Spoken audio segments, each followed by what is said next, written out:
morning, Ivan. What's up, Jose? What's up? Good morning. Another week, another show. Huh? Yeah, man, this is the fourth show. There's a learning curve with this stuff, man. For so many, like just the technical stuff, the content stuff, but it's good. It's a learning curve that I enjoy. Absolutely. It kind of puts me like, at the edge of my seat. It brings me into this flow state of mind. You know what I mean? Okay. Like it's it's new, it's exciting, and I look forward to it. So, and there's a lot of good that comes about. Hopefully, this show. Listen, there's so much to talk about, man. Really, there is. Um, with respect to the political arena, everything that's going on there, um, COVID going on. The numbers are alarmingly high. I think as of yesterday, there was a record. Made over well over 100,000 cases in the U.S. Um, and I say all this to say that the stress that is befalling most Americans is getting to the point where it may start to physiologically show itself, meaning we start to break down when this stress is chronic and perpetual. Just the constant thinking and worrying about what may be. And I think, with respect to today's show, I think that we should talk about that, about this whole concept of allostatic load, um, and how it breaks us down and sets us up for illness, for maladies. Absolutely. Well, there's no give. I mean, it's been a tough year, 2020, and at every turn there's a new thing that's popping up, a new thing that we got to deal with, and it's just been consistent. So it will take you out of that balance, and that imbalance is to what you're talking to, right? No, no, no, yeah, it's you know what it is. What I find fascinating is that pain, suffering, all of these things are important for human survival.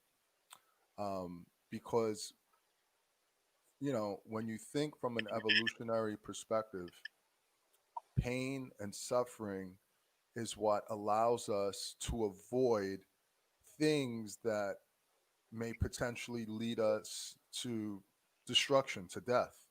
So we sometimes avoid certain things to avoid a catastrophe. And that's essentially what worrying does for us. But the problem that's going on in our modern world is that there is constant worry, man. And 2020 has been a hell of a year. 2020 has been a hell of a year. But And let me ask you, when it comes to that, yeah, and you're making the comparison to like early human, more or less, and evolution. yeah. Um, so when does like allostatic load happen, right? Because wouldn't early human have to?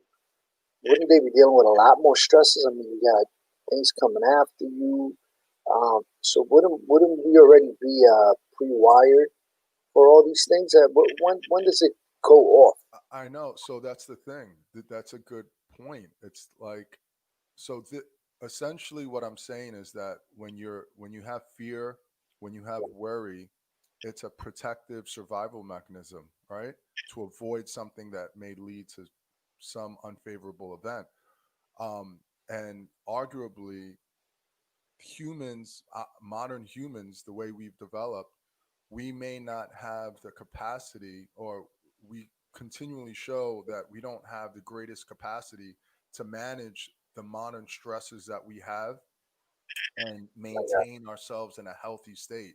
And so when we're constantly worrying because of all these things that are going on, right? Just even the days leading up to the election, it was very stressful for a lot of people. At least anecdotally, I spoke to a lot of friends and family, and they were stressed the hell out. And so what that does is it puts us in a fight or flight state. And that's essentially what allostatic load is for anyone who's listening, is that when you're constantly in a fight or flight state, it starts to break down on the body. And we have to figure out ways to get ourselves in that oppositional state. In science, we call it the parasympathetic mode, and I don't want to get too Yeah, sciencey, yeah, yeah, yeah. but essentially, the things that lead for to that lead us to get into this calmer state. It's very interesting. It's things like self-reflection, things like focusing on the positive things, like Well, those are the testimonials that we have of all the guests that have been on. They're kind of yeah, telling us how they were able to get to that peaceful state, for lack of a better way of putting it. But I want to ask you something. We were talking a couple of weeks ago, and I found it interesting when you made the physiological connection of a toxic situation. And you said, well, how was that you described it? You were talking about the cortisol. Um, do you remember? You know what I'm talking about? well, that's a Well, response to fight or yeah. flight reaction. And the reason I'm asking that is, the word toxic is thrown around a lot. How does the physiological condition that you described based on toxicity, how does that work in relation to the allostatic load? Is it all one and the same? Well, so it's interesting because you know, uh, allo, so allostasis is the process in which we maintain um, homeostasis, right? Where we maintain normal bodily function. And allostatic load refers to the chronic and perpetual stress where we're constantly in a fight or flight state. And it's very interesting because when you look at the rest of the animal kingdom, right? I know. When you look at the rest of the animal kingdom, um, they're off, and you could look at the um, researchers that study animals, right? The scientists that study animals, and what they see is that they're in this fight or flight state when when they're the predator or when they're being preyed upon, and outside of those moments, they're generally in a calm state. And what's interesting is that have we have kind of evolved to a point where a lot of little things, a lot of little day to day things are triggering that fight or flight state. And as a consequence of that, we're having, constant levels of high cortisol. And what I'm saying is that that's a byproduct of allostatic load. And these high levels of cortisol start to break down the body. It's a self-perpetuating cycle, vicious cycle of like stress and depression, and a lot of maladies that in the Western world we chalk up to syndromes, and we give up these wastebasket terms like I'm sure people have heard of like fibromyalgia and restless leg syndrome and Yeah. irritable bowel syndrome and even autoimmune diseases. And a lot of these things, these maladies that people have, that it's unfortunate, we because in the Western world we don't we call them idiopathic, where like there's no known reason, or we call them a syndrome where there's no identifiable cause, but there is a identifiable cause. A lot of it has to do with allostatic load, stress. So I think the most important thing, like if if we could get anything out of today's episode for the listeners, is how do we reduce allostatic load. That is critically important. How do we reduce allostatic load? What are some of the things? For example, mindfulness, meditation, love. I was just listening to um, Mike's show and Derek's show, and one of the things that they were talking about is there must be something different with humans and the rest of the animal kingdom. And one thing that you can't deny is that we've developed our brain has tripled the size in the past 3 million years, So and we need love. We need love, and I feel that there's not as much as there should during these times now. There's a lot of divisiveness, a lot of fighting, a lot of discord. well, yeah, no, absolutely. We got Linda back on. I think it's a good point to bring her in. Yeah, Um, let's talk to her. yeah. Let's pull her on. Hey, Linda, Good morning, Linda. Hi. how are you? I got lost for a minute. I'm good. No, How it's are all you? good. So, Jose and I, we were talking about the modern world, of how a lot of us are bombarded with stress. Like stress has become a common part of the human life. And we were talking about how when stress is chronic, it starts to break us down in so many ways, in physical and mental, psychological ways, spiritual ways. And we wanted to definitely talk with you and kind of hear your story and hopefully hear also in your story how you were able to manage the stress that befell your life. So, why don't you tell us about this experience that you've had with hardship in your life and how you overcame it? Great. Okay. Well, thank you for this opportunity. I'm very grateful for the opportunity to be able to do this. Um, I don't really know how much time I have to tell my story.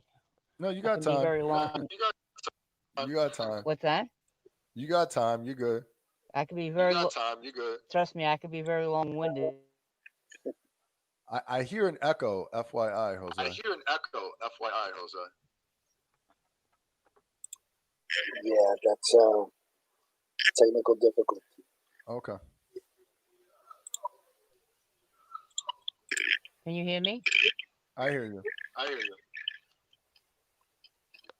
Is there echo on my end? It's all right. Don't worry about it. Okay.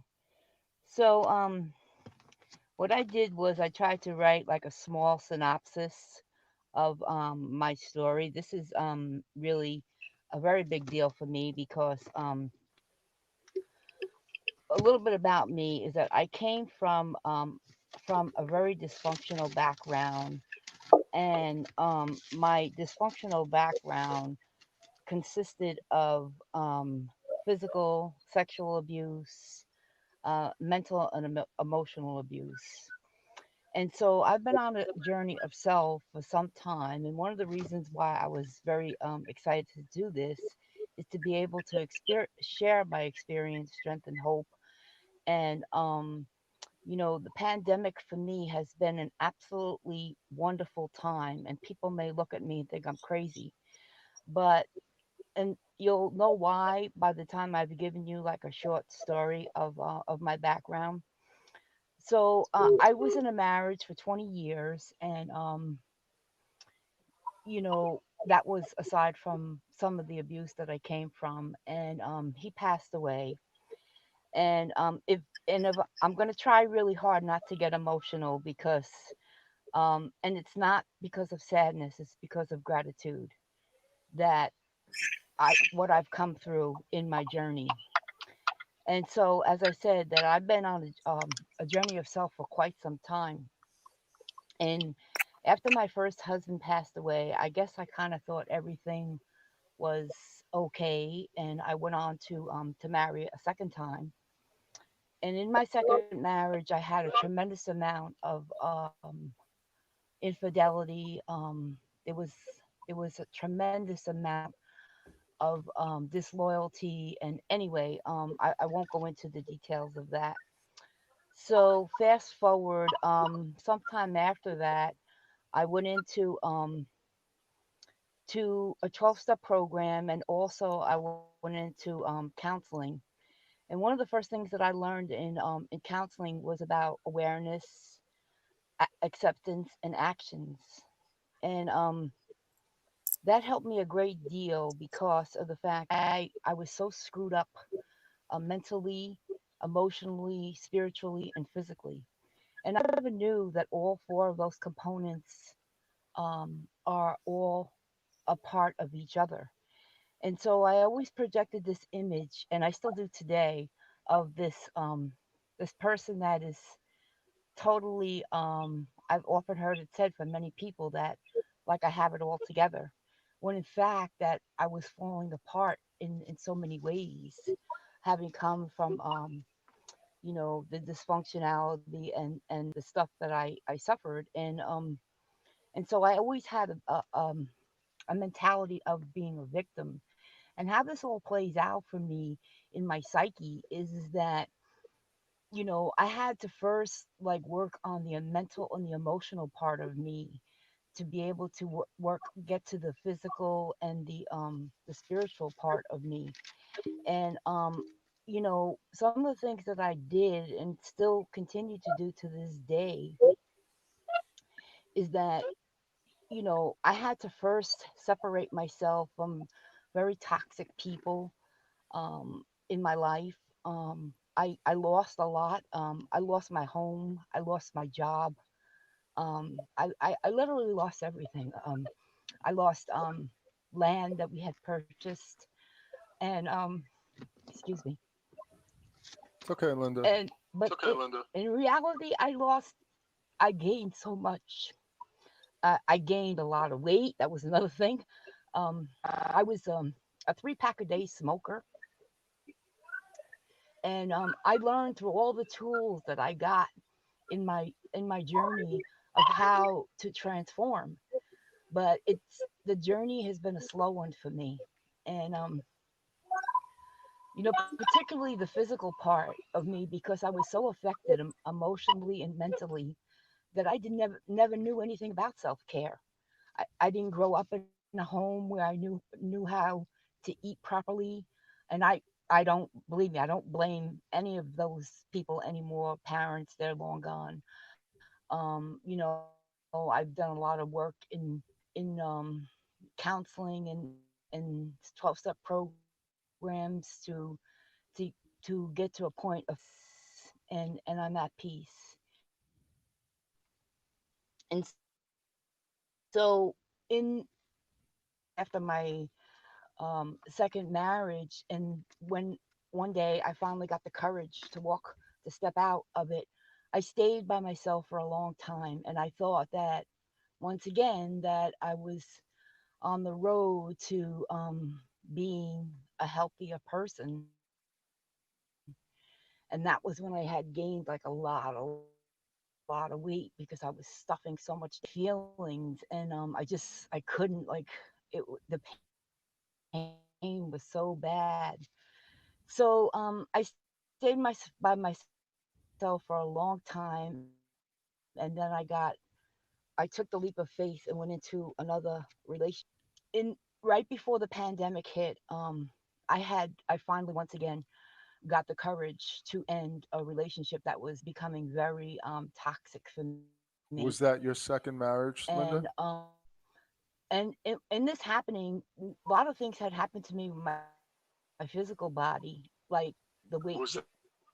No, this was the second marriage I had ended. Okay, I had walked away from that. I stayed by myself for several years, and then I went into this relationship after being by myself for a long time. And I thought that I once again had it all together, and the relationship went well for a while. And then just before the pandemic happened, I finally, through the tools that I had gained, had the courage to end the relationship, and it was really hard for me. And um and then the pandemic hit and the tsunami hit. It was a total tsunami, and I knew that I had to grab on to every tool in my toolbox to be able to make it through. And what had happened was, in the process, physical stuff started to happen. Linda, this is Physical things that were, fortunately for me, nothing was terminal, but things that I had to address. And so through counseling and my support system, I was able to start looking at physical stuff. And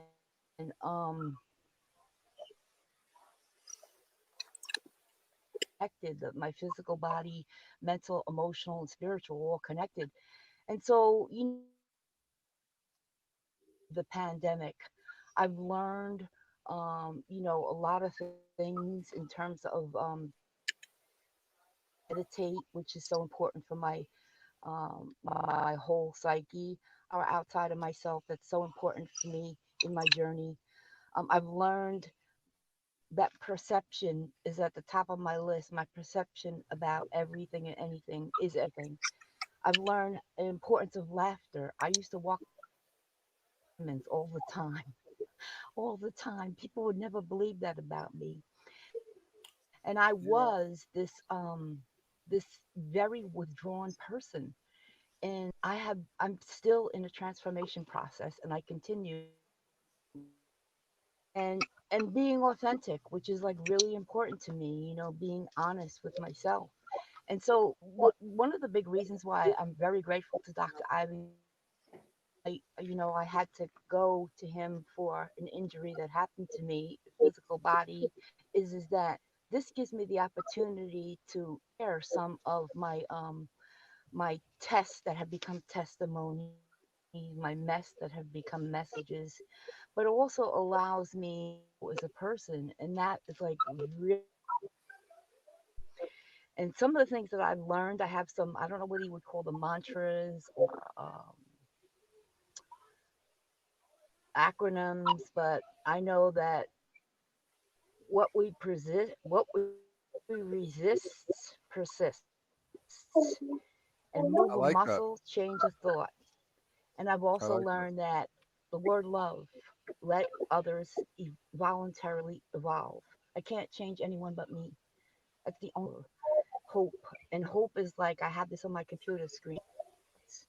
And I like hope. that. So I hang on to so much positivity in my life single day. And I thank, once again, me, a spiritual being. I think,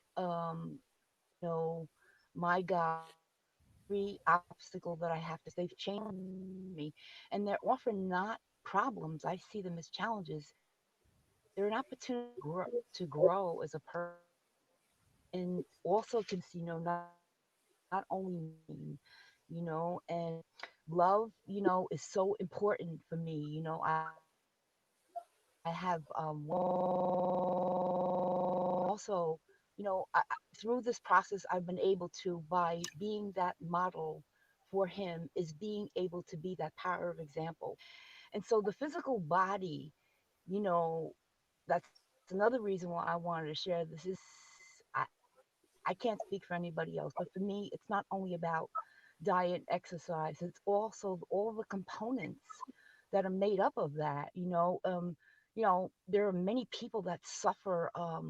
Like whether it's with their weight or their physical body, they're not able to transform. And oftentimes I think that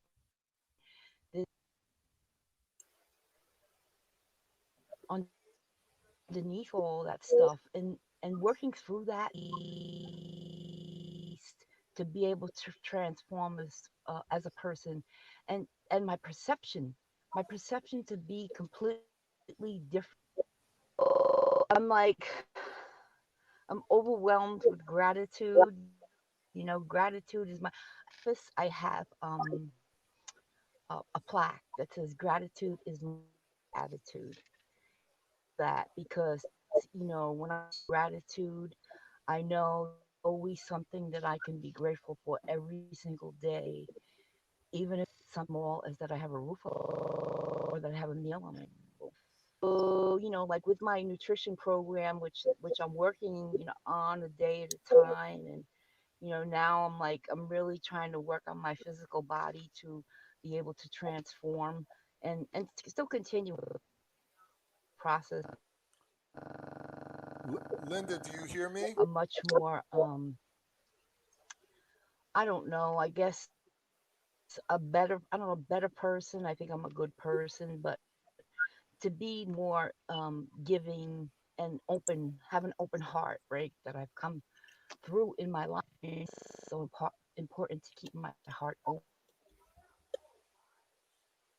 open. Linda, I don't know if you hear me. I'm having a Completely bad connection right now, Linda. clear in everything that I communicate.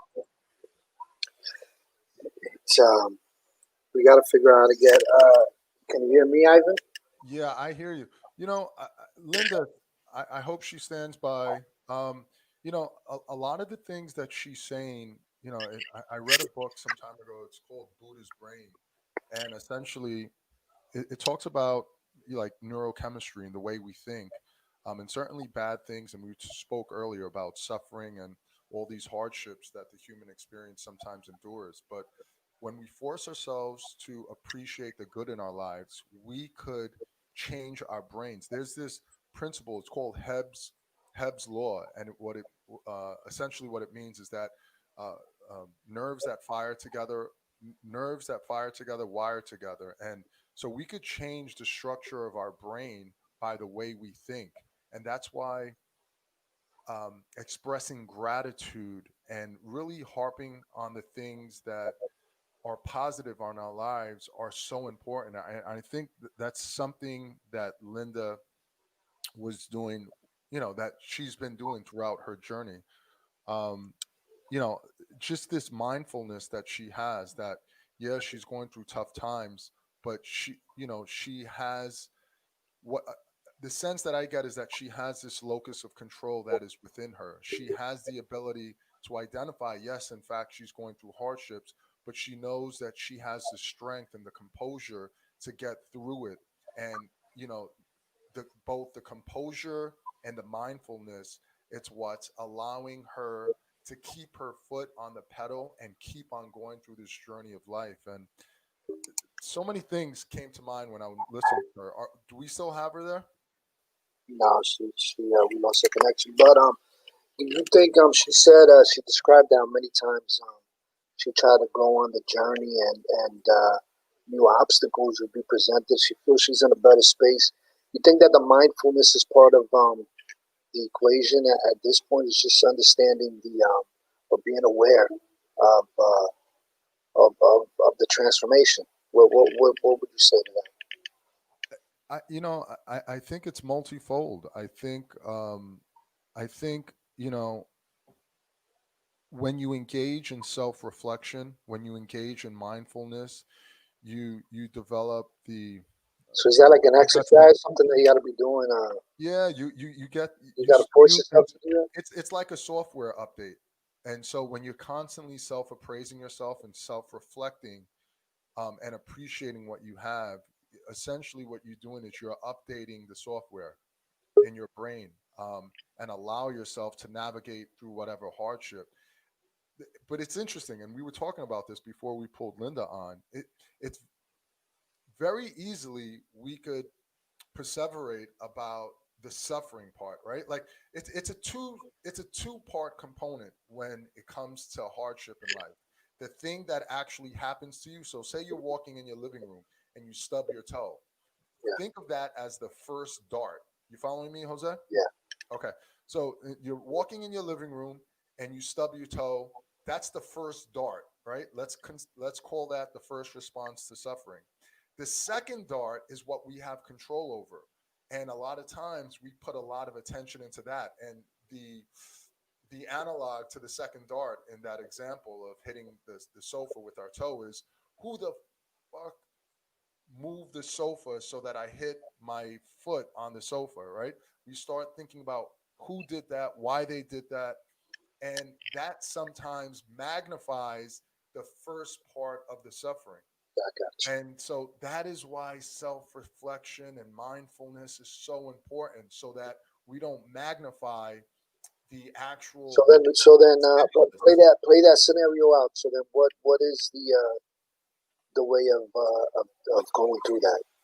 Look, I don't So have you all stub. the answers, but Well, no, but give me an example. Like, so you stub your toe. So instead of focusing on who put this couch there, you think well, fill in to that blank. to feeling the pain, accepting it, Okay, feeling the pain, okay. accepting it, and not magnifying it by shifting blame and putting All the other things that onus come. on someone else. I got you. You got Um, Linda. Let me try to put Linda back on. yeah, we had a bad connection. I was hearing an echo when she was on. Magnifying it by, yeah, I wrote to you about that on the private chat. Uh, this- but she's back on. Linda, can you hear us? Yeah, let me try to pull in. We had a bad connection. I was hearing an echo when she was on.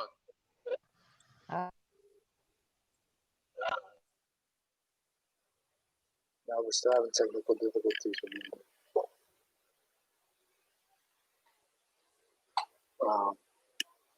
So we may have to ask Linda back on. She was saying a lot of important stuff that. well, and the other thing that I just, she hit on a lot of different She had a things. lot Right? of stuff. One thing that you can't deny is that um, she said that she went through 2 marriages. The first one, her husband died. The second one, she dealt with a lot of stress and infidelity and stuff like that. And as a result of all this chronic overload of stress, she began to develop all these maladies. And it, it's it's it's touching, but it's a reminder that our body's so interconnected, and that's something when I wrote my book that it was for me a way of just learning who I am. It was a process of self evolution because I started to realize in an experiential way that these things aren't separate entities, but they overlap one another. Like when I had my heart attack and I wrote about it in my book Courage to Continue, what I wrote about is that stress is so real. And I was prior to the heart attack, I was able to intellectualize the importance of mind, body, and spirit. But it wasn't until I actually experienced it that I realized that there's such strong interconnectedness of these domains. And so you really have to respect the way you think because your thoughts, right? Yeah, Your thoughts will alter your brain chemistry, your neurotransmitters, which will, in effect, alter the structure of your brain. So we have to be so careful the way we think. She said so many good things. We yes, have she to did. have this, these Let me whole. see. Let me see if I can pull it back Go in. ahead, go ahead, go ahead. Linda. Hi. Oh, much better. Much better connection. So, Linda, you there? I'm here. So, you had a very touching, captivating story, and there's so many things that I thought about when I was listening to you. Um, but one of the key things that you mentioned is mindfulness and gratitude. That although you were going through these hard times, you were able nonetheless to self reflect and really focus on the things that you do have control over and the things that you are grateful for. And that became like your vehicle to continue persevering, um, life through these hard times. And I think that that has, if there's anything that's actionable for today's episode, it's gratitude. It's neurons that fire together wire together, and so we have to be careful with the way we think and place our our thoughts on things that are positive and the things that we do have control over. What do you think, Jose? Absolutely. Well, Linda, you. Absolutely.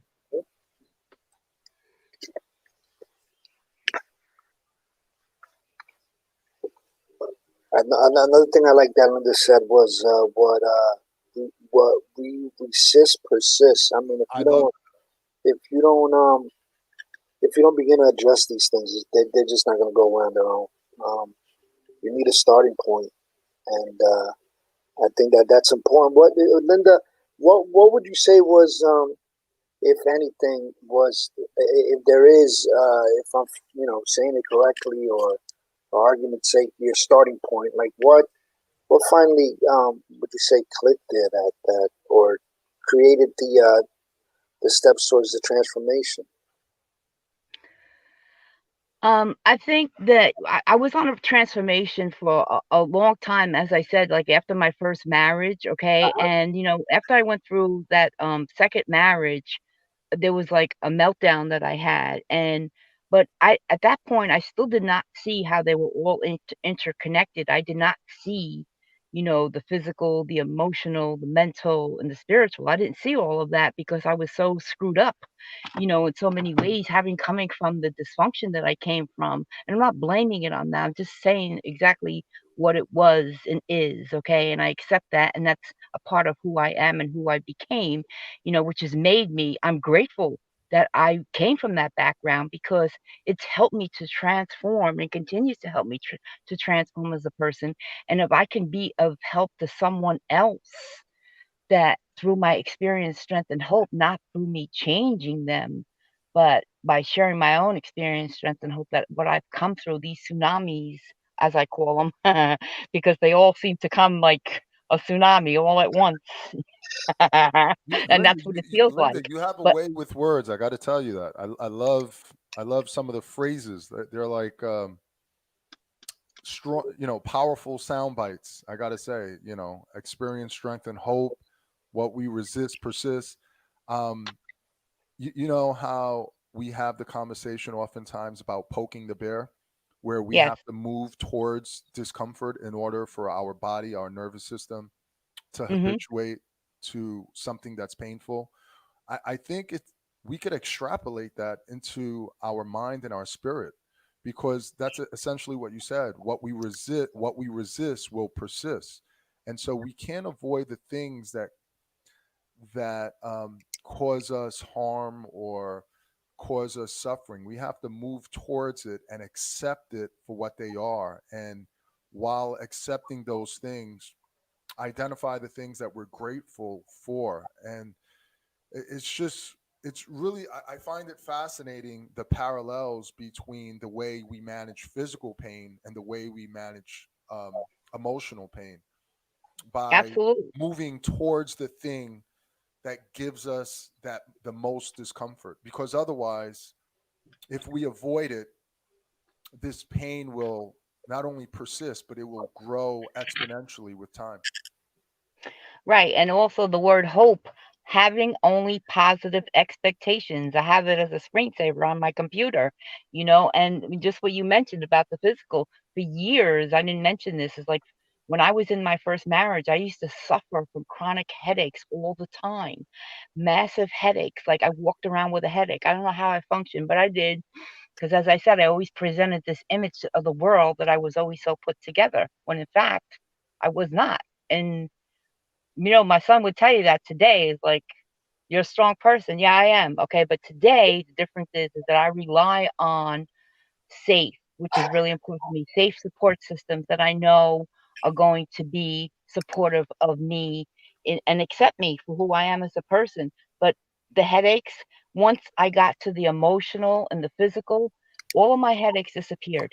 You know, All of my I very rarely get a well, headache today. it's interesting because all of these things that you're talking about, all these physical maladies, right? The headaches, the physical pain that you have in your joints, all of these things, a lot of it is related back to what Jose and I were talking about earlier, allostatic load. And when stress is chronic and perpetual, it what it does is it activates our fight or flight response. And when you have your fight or flight response always going on, it shuts down our defense system, our wall. So our immune system becomes compromised, our reproductive system becomes compromised, all of these things. And in science, we call this, we're starting to understand why some people, for example, have these chronic headaches. It's called central sensitization. And so when you're constantly under stress, under this overload of negative stimuli, our Mhm. body starts to become sensitive to almost anything. So it could be light, it could be a food, it could be mere thoughts. And this is one of the things that leads to headaches. And headaches is just one manifestation of allostatic load. Some people develop acne, some people develop eating disorders, some people get fibromyalgia, which is like a musculoskeletal pain Right. condition. Some people get irritable bowel syndrome, autoimmune disease. So it is fascinating to experience, but also to hear other people's testimonials of the strong interconnectedness of the body. I wanted to share what Clara said. She says that practicing gratitude daily is key. This exercise has helped me realize that I live a life of abundance and that life is happening for me and not to me. That is beautiful. That is Absolutely. beautiful. Absolutely. That is beautiful because she is putting that locus of control onto herself. You know, what happens to her is not a result of what the world does to her. What happens in her life is the result of what she does with the circumstances that avail themselves to her. Yeah. That's important. Yeah. You know what I find interesting too, Linda, about what you said last week? We were talking about expectation and kind of removing expectation, but you've kind of evolved that thought in our discussion because it's not about the way you're presenting it, removing the expectation, but having a positive one. Because you always got to work towards a result. And last week we were kind of wrestling with that. You just remove it, but you put a good a way of looking at it there. Thank That's you. very healthy. Yeah. Um, Crystal wrote perception, and yes, it's a single word statement, but I think, you know, in science, in neurochemistry, there's a distinction. Sensation is not perception. And so things may happen to us, but the way we perceive those things happening to us affect the way we respond, whether we suffer or whether we absorb whatever blow that life throws at us. And so perception and sensation are not the same things. And the way we see things will influence how we respond. For example, you can have two people that are going through a particular hardship, two people going through a divorce, but the perception of each of these hardships may be distinctly different if one of those subjects, for example, has a support system. One of those people are living in a life that is lending itself to positive physiology. They're exercising, they're eating well. All of these things, right, that we certainly have control over will affect the way we perceive this noxious stimulus. So I don't know if um, I don't know if Crystal was thinking in this capacity, but perception is so critical because what you see and what's actually happening are two different things. Perception is not sensation. Um, you agree with that, Jose? Now I was going to ask you too about in talking about allostatic mode, right? Load. And the load and the physical ailments that happen to you because of that. Um, so if you treat just the physical condition, if you don't have the right mindset, it's not going to go away. Correct? Well, that's a good point. Could we pull Linda back in? Okay, there she is. So, so that's a great question, Jose. That's a great question, Jose. Could you repeat that? Because I'm not sure if Linda heard you. Linda, Jose asked the question. Go go ahead, Jose. If just treating the physical ailments, does that help um, the condition alone, or do you have to work on your? So that's a great question, and so this is the answer, Jose. Over the past 15 years, 15 plus years, there's been a major paradigm shift in medicine. Um, the the back then, and unfortunately, even to a certain degree now, the prevailing modus operandi, the way in which we do things in medicine, is what's referred to as the biomedical model. And the biomedical model is a model in which we reduce someone's condition or disease to a singular cause. And uh, typically, like if your elbow hurts, we would blame a structure in the elbow. If your back hurts, we would blame a disc or some a muscle. But what we've learned is that structure and pain are very poor correlates of each other. So, if you were to take 10,000 50-year olds who had no back pain and you did an MRI, invariably, those 50-year olds, again, with no back pain, they would have um, degenerative changes, disc bulges, a number of what we would call pathologies. So what we've learned is that structure and pain are not correlates. So the question that has emerged from these strong findings is, so then what is the cause of pain? And what we've learned is that pain is complex. And that is why, and it takes account many um, variables. For example, we have to look at the tissue. We can't ignore the tissue, but we have to look at the person's mental health, right? We have to look at the person's support system. We have to look at the person's sleep hygiene. Are they sleeping well? Are they eating well? Are they being loved and supported? Because all of these things affect your perception of the sensation. And this model is called the biopsychosocial model.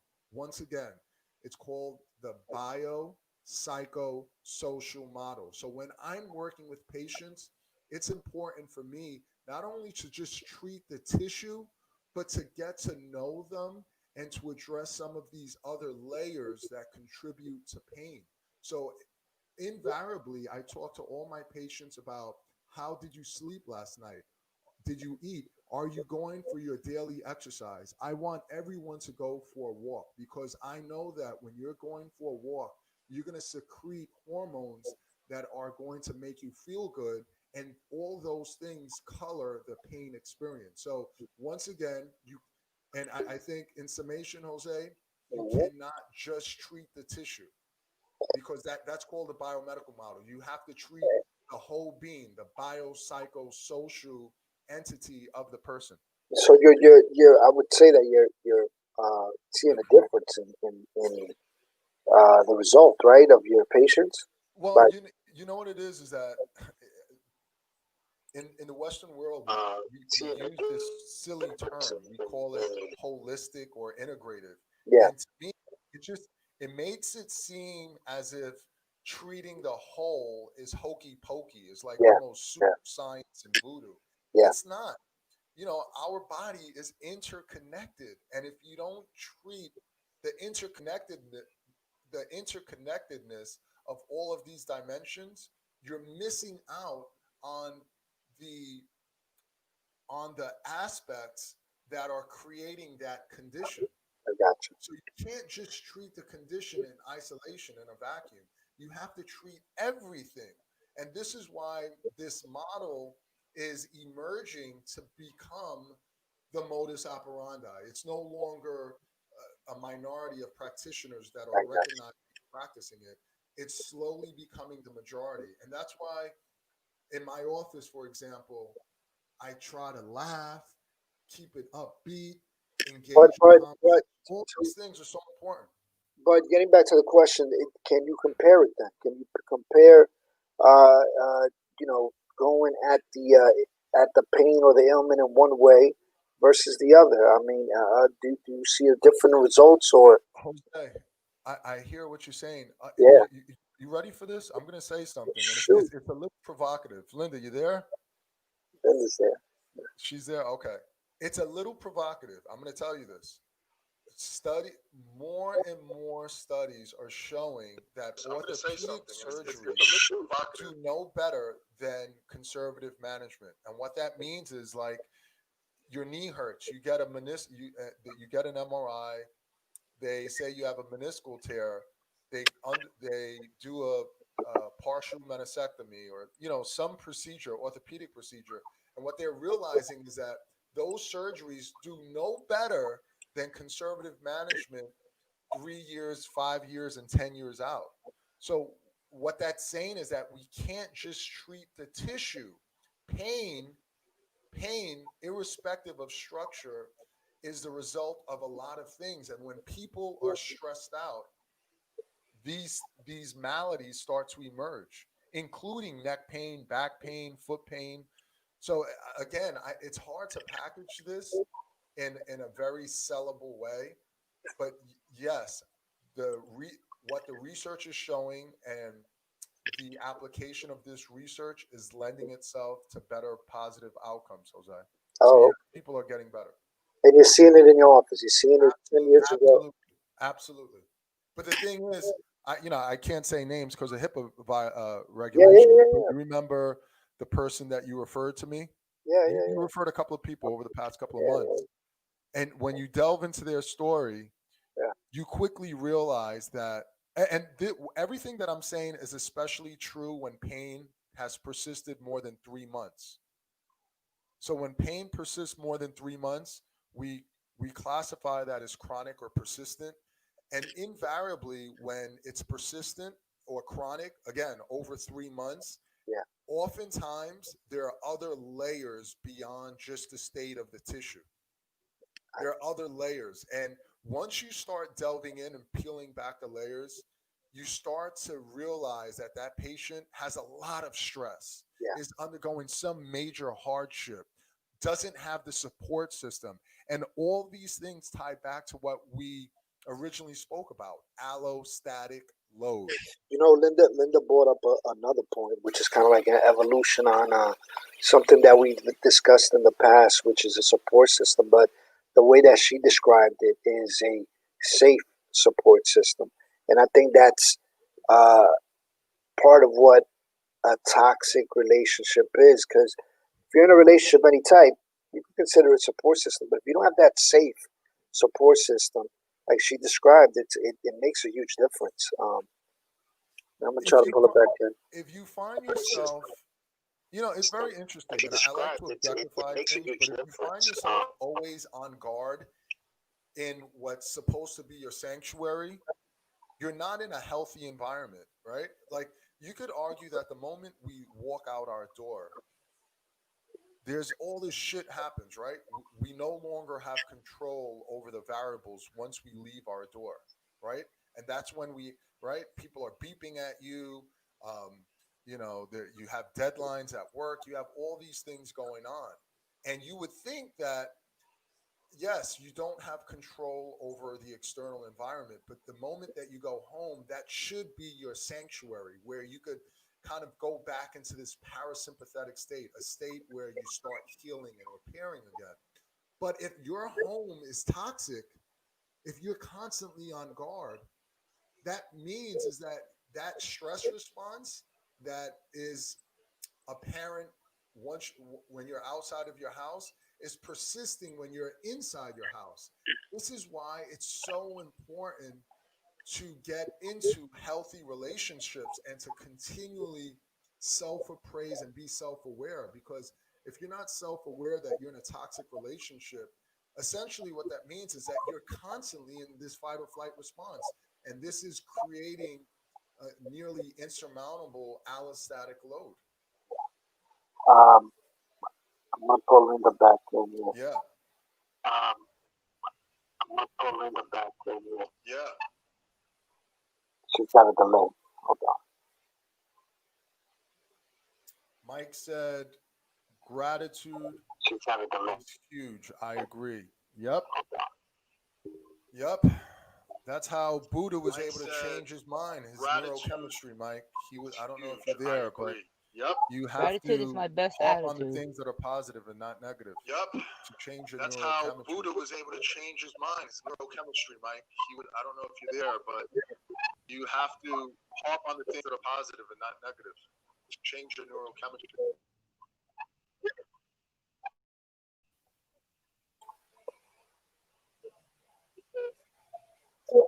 So we got Linda back on. Linda, anything else you'd like to add? So, Linda, anything else you'd like to add? Sometimes it's a minute at a time, especially if you have a challenge or a tsunami. It is because they all come at once. I mean, sometimes, you may deal with a broken down car, sometimes your own house. And so that's what I've learned too, is that that's all we have, or that's all I have is one day, this one day, and that's for today. I live this one day, and I'm grateful that I'm able to get up out of bed every day, and that's to practice love is probably the highest form of love that you can get. That's the way I feel today. I didn't always feel that way, but today I do. So thank you so much for the opportunity. Um, I appreciate it.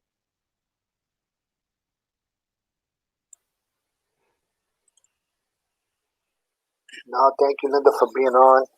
Um, thank you for your testimonial and what you added. No, thank you. Haven't you got anything you want to add? Um, we'll stay on Jose, but Linda, I want to thank you immensely for sharing your story. When I envision what this platform is all about, Courage to Continue, um, I think about stories like the ones that you shared today, how the human experience, despite the hardships that we deal with, is despite those hardships, our resiliency as a species, as an organism, is strong enough to persevere. And there are strategies that allow us to persevere. And you really hit upon certain key strategies. Two things that really come to mind, or several things, three things, is gratitude. You mentioned that gratitude is important and really harping on the positive things. You spoke about mindfulness and being self aware, um, and also composure, not to um, be um, compulsive about thinking about the future, but being present in the now. And so all those things really hit home with me. And I want to thank you for sharing your story. And I hope that um, as a result of you sharing your story, you feel better. This was a cathartic experience for you, but also it was inspirational for others to have heard your story because unfortunately, your story is a story that many people share in different versions. So thank you so much, Linda. Yeah, she's got some technical difficulties No, it's there. all right. I We'll think she call can her up soon. she But can yeah, hear. that was good, man. Yeah, This, no, that this was is good. everything that I envisioned. No, and she said something that we mentioned a couple of times, and I think it's interesting because it's got to do with everything that's going on in our country, right? And as far as the elections and Trump's reaction and response to what it appears to be losing the White House. And the first step, and I'm not trying to be tongue in cheek or anything like that, but it is important that in having ideas like leaning into the pain and what resists persists. The first step in getting over anything is kind of accepting, you know, um, acknowledging, being aware of the pain, of the loss, of all of that. If you don't start there's no healing. Um, and it's kind of funny that that's in a weird way, not funny in making fun of, but look at that. We're dealing with it on a national level. We have a president that's going out. Is unwilling to accept uh, what it appears like a loss, and the country continues to be divided. Uh, it's something to lean into. You know, Mike, I was listening to Mike's show, Mike and Derek's show, Content Content, before we logged on. And one of the things that we're talking about is that there must be something that humans have that make us distinct from the rest of the animal kingdom. Yeah, Um, and there is. There is something that is distinct, and that distinction is love. Um, our brain capacity, the way our brain has evolved, has lent itself to us having compassion and empathy and love, and having this nurturing ability to take care of our offspring, our youth, our children. And when you think about that, and when you think about the current climate that we're in, right? This high level of discord, this divided nation, you could see how the lack of love and compassion, because we're so tribal and fixed in our feelings, how that level of discord could lead to allostatic load. And Absolutely, it's so stressful. essentially what I'm saying is that we need to be more accepting and loving of each other and not be so polarized. You know, so many fallacies exist in today's political climate. And I'm, Yeah, one of yeah. those fallacies is this false dichotomy. You know, it's either you like him or you like him. But the thing is, there's so many gradations in between each of these two options, right?